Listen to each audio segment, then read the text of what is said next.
Hola nuevamente, bienvenidos a una nueva lección del curso de Introducción a Python. En esta lección vamos a ver cómo hacer conversión entre tipos de datos. En las lecciones pasadas vimos tipos de datos y variables. Ahora vamos a ver cómo podemos hacer conversión, transformación entre los diferentes tipos de datos existentes. ¿Vale? Hay en general dos tipos de conversiones en Python. Hay una conversión implícita que la realiza en tiempo de ejecución, es decir, a medida, no es necesario que usted lo especifique, a medida que se va compilando el código, Python hace esta conversión, o una conversión explícita donde nosotros la definimos para dar alguna funcionalidad particular o que se permita hacer alguna operación particular, ¿vale? Bueno, vamos a revisar conversión tipos de datos.py, que es el script que ustedes tienen en su plataforma. Nuevamente les hago la aclaración, en este código hay errores que se pusieron de forma intencional con un propósito totalmente pedagógico, para que ustedes se den cuenta del tipo de errores que ustedes pueden cometer, ¿vale? Entonces, si ustedes lo ejecutan, es probable que les genere algún tipo de error.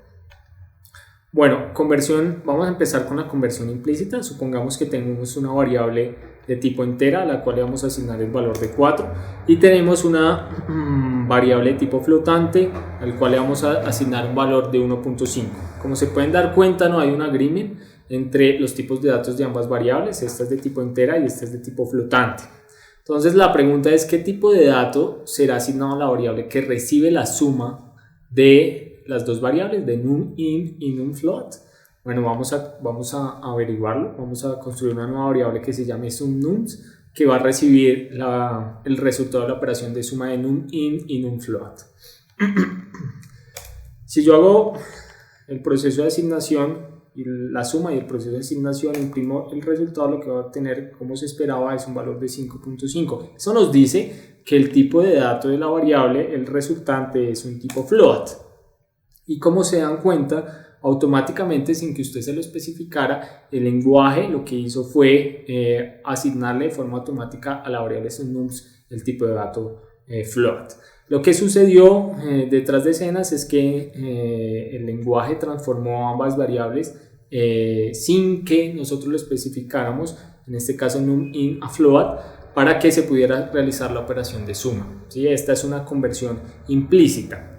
Y la conversión implícita la realiza Python a través de algo que se conoce como promoción de tipos de datos, en los cuales se transforma tratando de evitar la pérdida de información.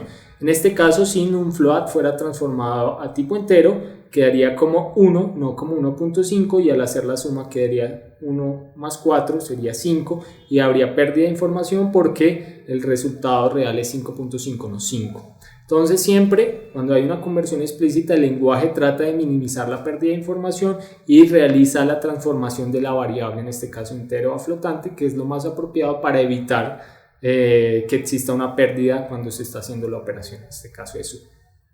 Hay otro tipo de conversión que es la conversión explícita, también se conoce normalmente como typecasting, y lo que nos permite es hacer transformación entre tipos de datos primitivos como enteros, flotantes, string y booleanos. También nos permite hacer transformación en tipos de datos no primitivos como listas, diccionarios. Vamos a ver primero la conversión en estos tipos de datos primitivos, cómo o con cuáles funciones podemos hacer esta transformación. Entonces vamos a definir un entero A que va a ser 4, vamos a definir un entero B que va a ser 6 y vamos a asignarle a una variable csum la suma de ambos valores enteros, ¿vale? Entonces aquí estamos haciendo la suma de A entero y B entero y se lo vamos a asignar a una variable csum, y lo que vamos a hacer es imprimir los valores resultantes. Fíjense que vamos a utilizar la función print, pero de forma diferente como lo habíamos visto en las lecciones pasadas. Vamos a ir agregando nuevos elementos para ver todas las potencialidades de las funciones. Entonces, en este caso print, estamos imprimiendo, fíjense, en una sola sentencia print múltiples variables. Primero estamos imprimiendo una cadena de caracteres, separamos con coma e imprimimos la variable csum, separamos por coma e imprimimos el string tipo de datos csum, separamos por coma e imprimimos el tipo de dato de ese sum. Fíjense que en una sola instrucción estamos imprimiendo cuatro datos. Entonces estamos un string, una variable, un string y type, el tipo de dato de ese sum. Entonces en este caso el valor es 10 y el tipo de dato que vamos a obtener es de tipo entero, ¿vale? Entonces para hacer nuestra primera conversión, nuestro primer tipo de conversión de entero a flotante, vamos a utilizar la función float. Entonces con la función float ustedes pueden obtener como resultado de esta suma no un entero sino un flotante. Entonces él hace la transformación de entero a flotante. Vamos a imprimir nuevamente, vamos a imprimir la variable cFloatSum y su tipo de dato, y lo que vamos a obtener es que es 10.0 y el tipo de dato es float. Entonces con esta función lo que podemos hacer es una transformación a tipo flotante. Bueno, generalmente cuando hago una transformación de entero a flotante no hay pérdida de información, ¿vale? Entonces esa transformación es la transformación más natural que existe en los tipos de datos numéricos.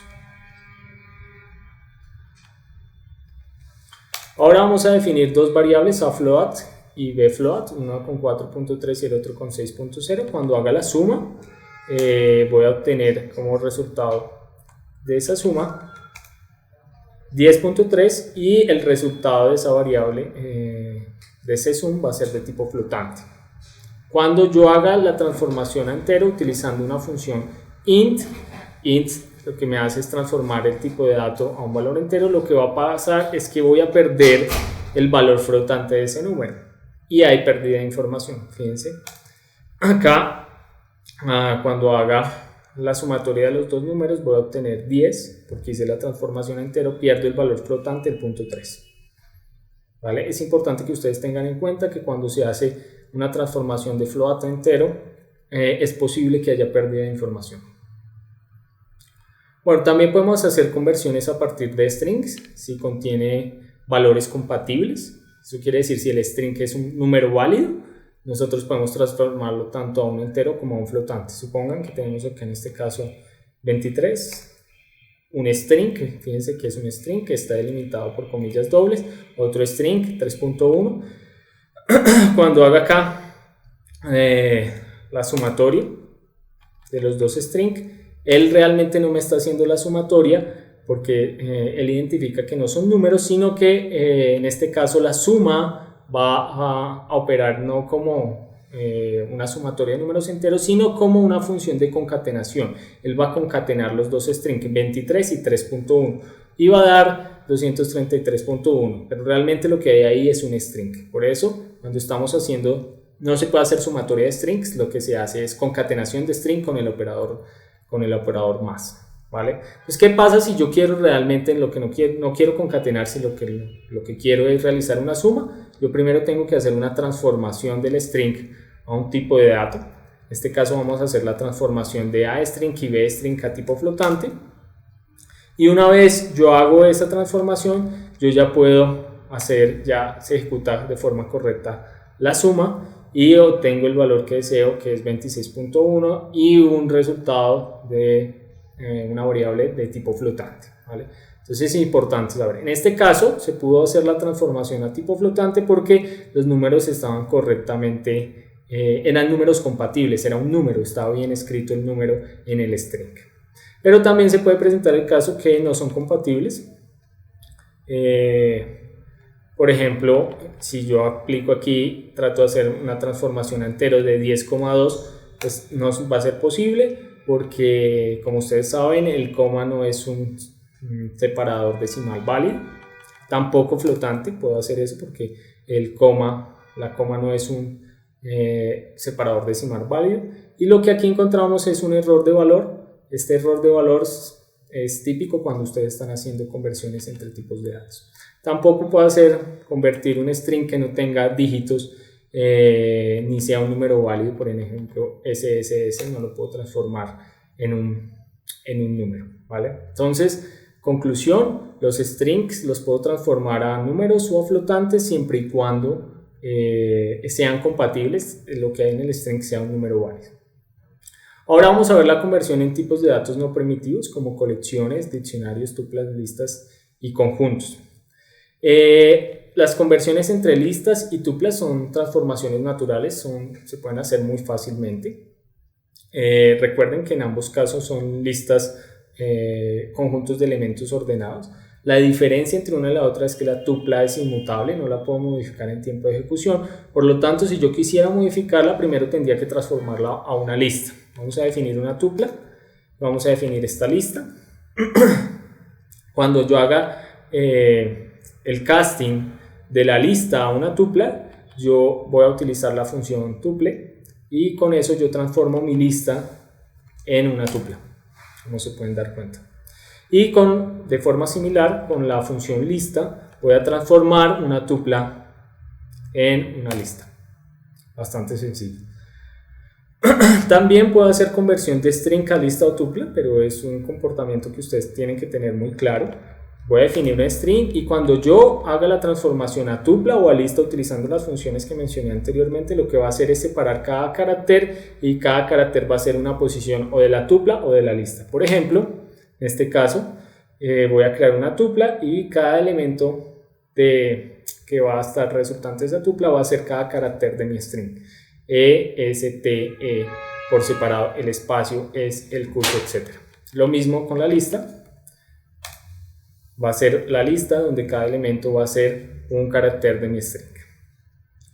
También puedo hacer conversiones a conjuntos, al set, y estas conversiones a set se utiliza la función set y también aplica en sentido inverso. Yo puedo hacer una transformación de un set a una lista o una tupla utilizando la función tupla o lista, ¿vale? ¿Para qué se utiliza esta transformación a set? Recuerden que en set no se permiten, en este tipo de datos no se permiten valores repetidos, por lo tanto si yo quiero eliminar valores repetidos o de mi tupla o de mi lista, podría utilizar esta transformación. Por ejemplo, ustedes se dieron cuenta que en la tupla, en la definición de la tupla hay bastantes valores repetidos. Yo al transformarla a un conjunto, a set, lo que voy a hacer es eliminar esos valores repetidos. Exactamente el mismo comportamiento ocurre con la lista. Voy a eliminar los valores repetidos que se encuentran en la lista, como el 2, por ejemplo. También podemos hacer conversiones a diccionario desde listas y tuplas, siempre y cuando los elementos de esas listas y esas tuplas sean pares de elementos. Entonces vamos a introducir un nuevo concepto que es el concepto de una listanidad. Esta primera línea de código es un ejemplo de una listanidad. Tenemos una lista cuyos tiene dos elementos y cada uno de esos elementos es una lista por sí misma, ¿vale? Entonces tenemos una lista de listas y ese es el concepto detrás de una listanidad, ¿vale? También tenemos en el ejemplo número 2, en la variable ejem2, tenemos una lista de tuplas. En este caso, el primer elemento de la lista es la tupla número 1, 2 y el segundo elemento de la lista es la tupla 3, 4. ¿Cómo accedemos a una listanidad? Yo puedo imprimir, en este caso vamos a imprimir la lista de listas. Ustedes se pueden dar cuenta, si quiero acceder al número 1, es el primer elemento de la lista superior y el primer elemento también de la listanidad. Por lo tanto, si yo hago ejem1, operador de slicing 0, voy a obtener la lista 1, 2, que es el primer elemento de mi lista superior. Ahora, si quiero acceder al elemento número 1, en este caso es el elemento que se encuentra dentro de la lista unidad, tengo que agregar otro operador de slicing indicando la posición de ese primer elemento en el primer elemento de la lista. Entonces vamos a imprimir, aquí voy a obtener el número 1 y nuevamente el primer elemento de slicing me indica la primera lista y el segundo elemento de slicing me indica el primer elemento de esa lista unidad. Si yo quiero acceder al número 2, pues utilizaría como índice 0 y 1 para los dos operadores de slicing y obtendría el segundo elemento de la primera lista negra. Bueno, ¿cómo entonces hacemos la conversión a un diccionario? Se requiere para hacer la conversión a un diccionario que los elementos que se encuentran tanto en la lista o en la tupla que queremos transformar a tipo diccionario sean pares de elementos, como en este caso. Cada elemento de mi lista es un conjunto de dos elementos. Uno va a ser en este caso en la llave y 2 se va a convertir en el valor. En este caso, 3 se va a convertir en la llave y 4 se va a convertir en el valor en mi diccionario. Vamos a transformar a diccionario esta listanidad y lo que obtenemos es un diccionario que tiene dos elementos. El primero es la llave 1, valor 2, como les especifiqué, y el segundo elemento es llave 3, valor 4.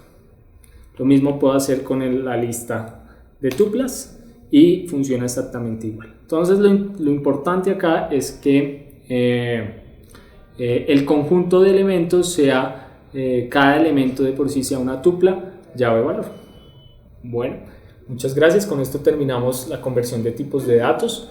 En el próximo video vamos a hablar un poquito de entrada y salida en Python. Muchas gracias por su atención y los espero en una próxima lección.